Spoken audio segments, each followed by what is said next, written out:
Salams and welcome. Thank you for joining me in episode number 337 of the Afrikaans reading of the Holy Quran. En ons is nou besig met die Heilige Quran by Imam M.A. Baker. Auzubillah minash shaitani rajim. Bismillahirrahmanirrahim. In die naam van Allah, die barmhartige, die genadige. Hoofstuk nummer 26, die digters. Surah 26 Ash-Shu'ara, the poets, right?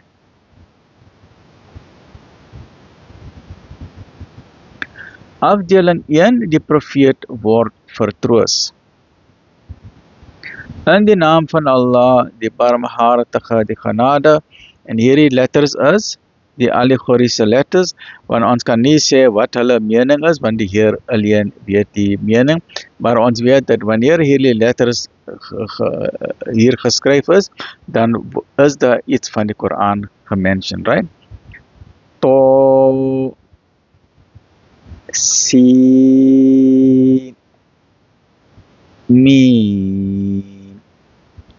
Dit is die verse van 'n boek wat verduidelik. Miskien sal u tot die dood toe treur, omdat hulle ongelovig is. As ons wou, kon ons 'n teken uit die hemel gestuur het, waarvoor hulle hul nekke sou buig.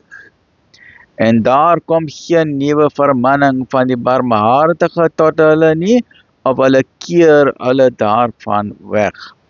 Hulle het die waarlik verloon, maar weldra sal hulle weet wat hulle bespot het.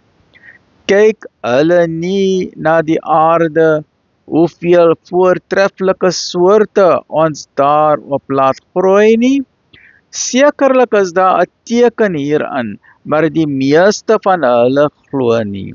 En waarlik, U Heer is die Almagtige, die Genadige. 338, hoofstuk number 26. Lekker bly, alhamdulillahi rabbil alamin.